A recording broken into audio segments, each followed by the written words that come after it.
Praise the Lord. കർത്താവിൻ്റെ അതിപരിശുദ്ധ നാമം വാഴ്ത്തപ്പെടുമാറാകട്ടെ. എന്നെ കേൾക്കുകയും കാണുകയും ചെയ്യുന്ന എല്ലാ പ്രിയപ്പെട്ടവർക്കും വേഗം വരുന്നവനായ യേശു ക്രിസ്തുവിൻ്റെ നാമത്തിൽ എൻ്റെ സ്നേഹവന്ദനങ്ങൾ. 2024 ചില അവസാന മണിക്കൂറുകളിലേക്ക് നമ്മൾ കടന്നു വന്നിരിക്കുകയാണല്ലോ. ചില മണിക്കൂറുകൾ മാത്രം നമ്മുടെ മുൻപിൽ ഈ വർഷം തീരാനുള്ളൂ. പുതിയൊരു വർഷത്തിലേക്ക് പുതിയ അനുഗ്രഹങ്ങളുമായി, പുതിയ ആശംസകളുമായി, പുതിയ തീരുമാനങ്ങളുമായി കടന്നു പോകുവാൻ ദൈവമായ കർത്താവ് നമ്മളെ എല്ലാവരെയും സഹായിക്കട്ടെ. ഇത്രത്തോളം നമ്മളെ താങ്ങിയ, നിലനിർത്തിയ, ഇത്രത്തോളം നമ്മളെ സംരക്ഷിച്ച കർത്താവിൻ്റെ വലിയ സ്നേഹത്തിനായി ഒരു പ്രാവശ്യം കൂടെ ഞാൻ കർത്താവിനെ സ്തുതിക്കുകയാണ്. നമ്മൾ ഇന്നലെ ചിന്തിച്ച ഭാഗത്തിൻ്റെ തുടർഭാഗമായിട്ടാണ് നമ്മൾ ഇന്ന് ചിന്തിക്കാൻ പോകുന്നത്. പഴയ നിയമത്തിലെ യേശു, പഴയ നിയമത്തിലെ കർത്താവ് എവിടേക്ക് വെളിപ്പെട്ടു, അല്ലെ കർത്താവിനെക്കുറിച്ച് എവിടെയൊക്കെയാണ് കർത്താവിനെ അവിടെ ദർശിച്ചേക്കുന്നത് എന്നാണ് നമ്മൾ ഇന്ന് വീണ്ടും ചിന്തിക്കാൻ പോകുന്നത്. ഇന്നലെ കുറേ വാക്യങ്ങളും കുറേ റെഫറൻസുകളും ഒക്കെ നിങ്ങൾ കേട്ട് കാണുമല്ലോ. ഈ വചനങ്ങളൊക്കെ നിങ്ങളുടെ ജീവിതത്തിൽ അനുഗ്രഹമായിരിക്കട്ടെ. വചനം നമ്മുടെ ജീവിതത്തിൽ ഏറ്റവും വലിയ ബലമാണ്. നമ്മൾ കർത്താവിൻ്റെ സന്നിധിയിൽ ഏറ്റവും കൂടുതൽ സമയങ്ങൾ ചിലവാക്കേണ്ട ദിവസങ്ങളും സമയങ്ങളും വർഷങ്ങളുമാണിത്. കാരണം കർത്താവിൻ്റെ വരവ് ഏറ്റവും അടുത്തിരിക്കുകയാണ്. അവൻ്റെ വരവിനായിട്ട് നമുക്ക് ഒരുങ്ങണമെങ്കിൽ ഈ കാലഘട്ടത്തിലെ ദുർവചനങ്ങൾ അല്ലെങ്കിൽ ദുരുപദേശങ്ങൾ, ദൈവത്തിൻ്റെ വചനത്തിന് വിരോധമായി നിൽക്കുന്ന എല്ലാ വിഷയങ്ങളെ എതിർത്തും ചെറുത്തും നിൽക്കണമെങ്കിൽ ദൈവവചനം നമ്മുടെ ഉള്ളിൽ നിൽക്കേണ്ടതായിട്ടുണ്ട്. അതിൽ നമ്മൾ ഉറച്ചു നിൽക്കുന്നതായിട്ടുണ്ട്. വചനത്തിൻ്റെ സത്യങ്ങളെ, അതിൻ്റെ യഥാർത്ഥ സത്യങ്ങളെ നമ്മൾ ഗ്രഹിക്കേണ്ടതായിട്ടുണ്ട്.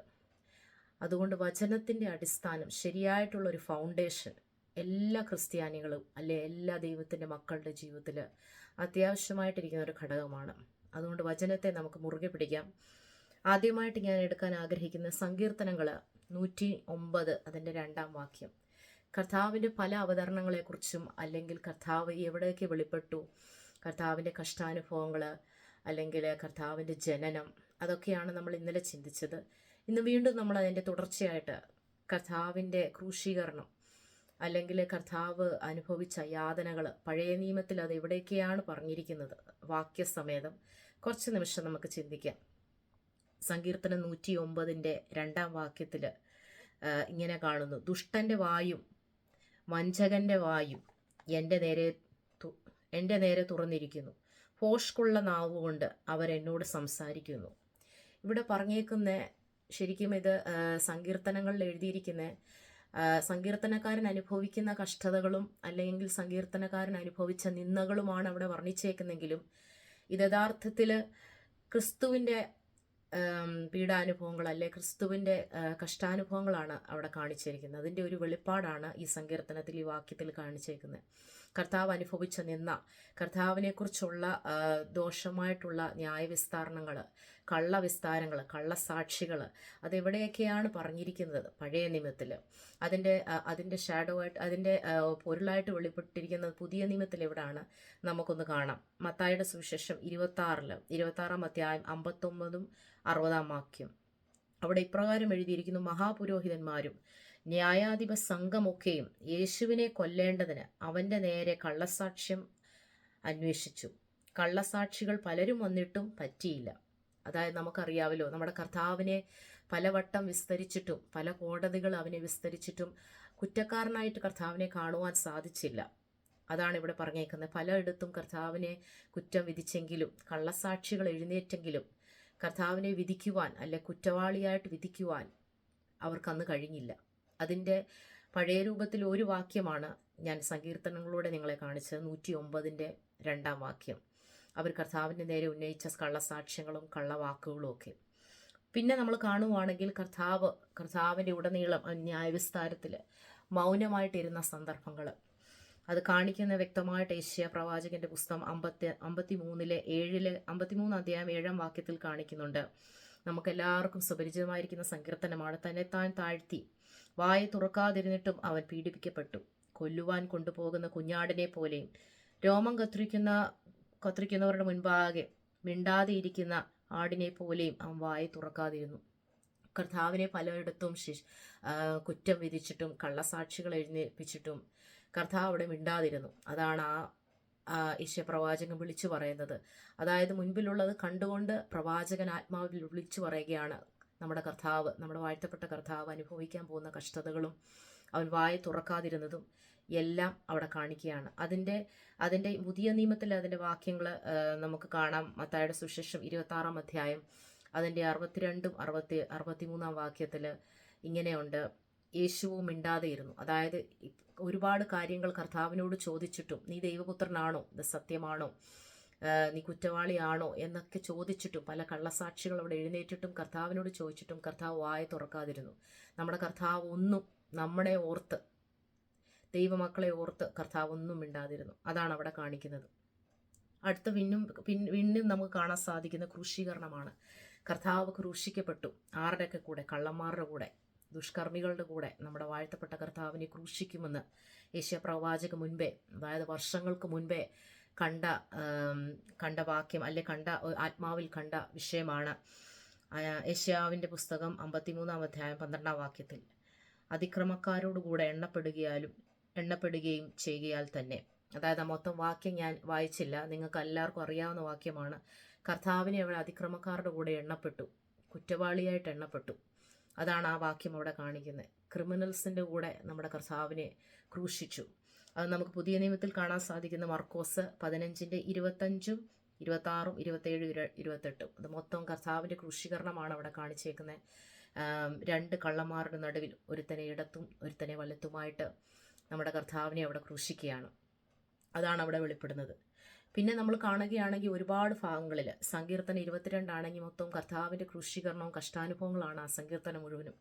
അതിൻ്റെ സങ്കീർത്തനം 22-ന്റെ 15-ാം വാക്യത്തിൽ ക്രൂശീകരണത്തിൻ്റെ ഡീറ്റെയിൽസ്, അതായത് കർത്താവിനെ ക്രൂശിച്ചതും കർത്താവ് അനുഭവിച്ച വേദനകളും എല്ലാ സങ്കീർത്തനങ്ങളും വ്യക്തമായിട്ട് അവിടെ വെളിപ്പെടുത്തുകയാണ്. അതിൻ്റെ പുതിയ നിയമത്തിലെ വാക്യങ്ങൾ നിങ്ങൾക്ക് വേണമെങ്കിൽ മത്തായിയുടെ സുവിശേഷം 27-ാം അധ്യായം 27-ാം അധ്യായം 39 തൊട്ട് 42 വരെ എല്ലാം അവിടെ വിവരിച്ച് പറയുന്നുണ്ട്. പിന്നെ നമ്മൾ കാണുവാണെങ്കിൽ കർത്താവിന് ക്രൂശിൽ കടന്ന് കർത്താവ് വെള്ളം ചോദിച്ചപ്പോൾ, എനിക്ക് ദാഹിക്കുന്നു എന്ന് പറഞ്ഞപ്പോൾ, അത് വ്യക്തമായിട്ട് സങ്കീർത്തനം 69-ലെ 19-ഉം 21-ാം വാക്യത്തിൽ വരെ എഴുതിയിട്ടുണ്ട്. അവരെനിക്ക് തിന്നുവാൻ കയ്പ് തന്നു, എൻ്റെ ദാഹത്തിന് അവരെനിക്ക് ചൊറുക്ക കുടിപ്പാൻ തന്നു. എത്ര വ്യക്തമായിട്ടല്ലേ ദൈവമക്കളെ കർത്താവിനെക്കുറിച്ചുള്ള എല്ലാ ക്രൂശീകരണത്തിൻ്റെ എല്ലാ വ്യക്തമായ വെളിപ്പാട് പഴയ നിയമത്തിൽ ഭക്തന്മാർ ആത്മാവിൽ കണ്ടു. അവർ പറഞ്ഞു. പരിശുദ്ധാത്മാവ് എത്ര വ്യക്തമായിട്ടാണ് അവിടെ ആലോചനകളെ അല്ലെ കാര്യങ്ങളെ അറിയിച്ചു തരുന്നത്. അതുകൊണ്ട് പഴയ നിയമത്തിൽ കർത്താവില്ല, അല്ലെ കർത്താവിനെക്കുറിച്ച് പറയുന്നില്ല എന്ന് നിങ്ങളോട് ആരെങ്കിലും നാളെ ചോദിച്ചാൽ അതിന് വ്യക്തമായിട്ടുള്ള മറുപടിയും വാക്യങ്ങളും നിങ്ങളിപ്പോൾ കണ്ടുവല്ലോ. നമ്മളിന്ന് ജീവിക്കുന്ന ലോകത്ത് അനേകർ ക്രിസ്തുവിനെ ചോദ്യം ചെയ്യുന്നുണ്ട്. ക്രിസ്തു എവിടെ, അല്ലെ ക്രിസ്തുവിൻ്റെ ശക്തി എവിടെ? പഴയ നിയമത്തിൽ കർത്താവ് ഉണ്ടോ? അത് പുതിയ നിയമത്തിൽ മാത്രമുള്ളോ?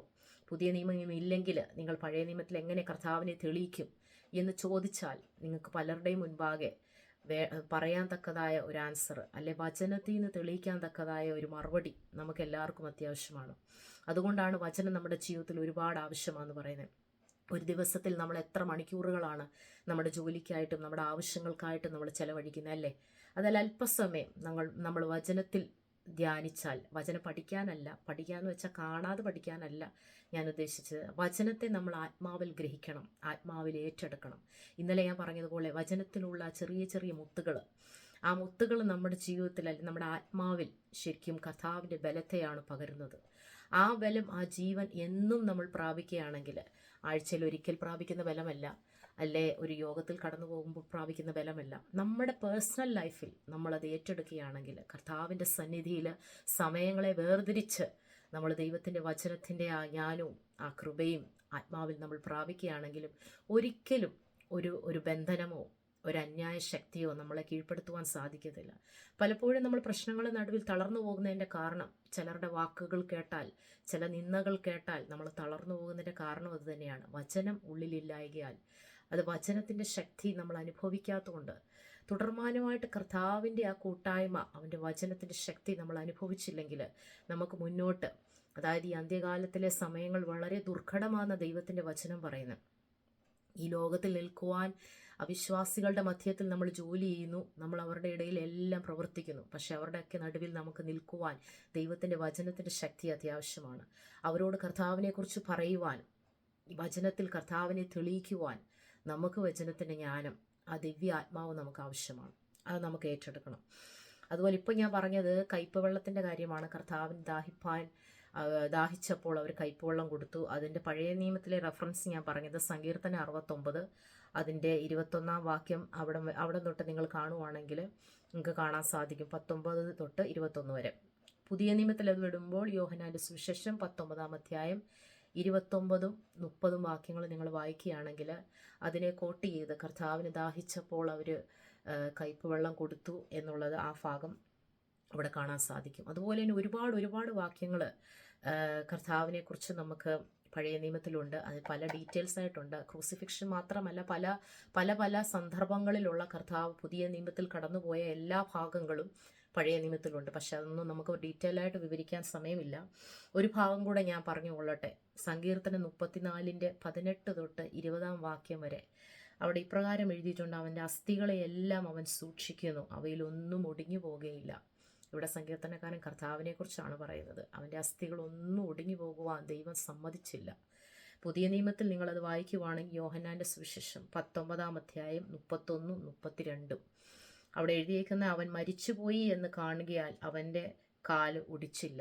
ആ ഭാഗം നിങ്ങൾ വിശുദ്ധമായിട്ട് ഞാൻ ചെറിയൊരു ഭാഗം മാത്രം വായിച്ചുള്ളൂ.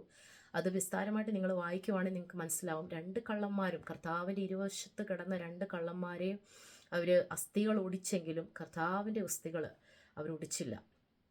കർത്താവിനെ അവരൊന്നും ചെയ്തില്ല. അത് ദൈവത്തിൻ്റെ വചനം നിറവേറാൻ വേണ്ടിയാണ് അവിടെ അതങ്ങനെ സംഭവിക്കുന്നത്. എത്ര കൃത്യമായിട്ടാണ് പരിശുദ്ധാത്മാവ് അതവിടെ ചെയ്തിരിക്കുന്നത്. ആ ഒരു ബ്യൂട്ടി, വചനത്തിൻ്റെ ആ ശക്തി നമ്മുടെ ജീവിതത്തിലും ദൈവം ആ പ്രോമിസുകളെ എത്ര കൃത്യമായിട്ട് നിവർത്തിക്കുന്നു എന്ന് ഒരു പ്രാവശ്യം കൂടെ ദൈവാത്മാവ് അവിടെ നമുക്ക് തെളിവ് തരികയാണ്. അങ്ങനെ ഒരുപാട് റിസറക്ഷൻ, കർത്താവിൻ്റെ പുനരുത്ഥാനം, അതിനെക്കുറിച്ചുള്ള ഒരുപാട് വാക്യങ്ങളുണ്ട്. പക്ഷേ എല്ലാം ഒന്നും വിവരിക്കാൻ നമുക്ക് സമയമില്ലല്ലോ. എന്നാലും എൻ്റെ ഈ ചെറിയ ഒരു സെഷൻ നിങ്ങൾക്ക് എല്ലാവർക്കും അനുഗ്രഹമായിരിക്കുന്നു ഞാൻ വിശ്വസിക്കുന്നു. ഈ വചനത്തിൻ്റെ ശക്തി ഓരോ ദിവസവും നമ്മൾ ആ ചെല്ലുന്ന ഇടങ്ങളിലും സംസാരിക്കുന്ന ജീവിതങ്ങളുടെ മുൻപിലും ഈ വചനം നമ്മളോട് വെളിപ്പെടട്ടെ എന്ന് ഞാൻ ആത്മാർത്ഥമായി പ്രാർത്ഥിക്കുന്നു. പുതിയ വർഷം നിങ്ങൾക്ക് എല്ലാവർക്കും അനുഗ്രഹമായി തീരട്ടെ. കർത്താവ് നിങ്ങളെ അനുഗ്രഹിക്കട്ടെ. സ്തോത്രം.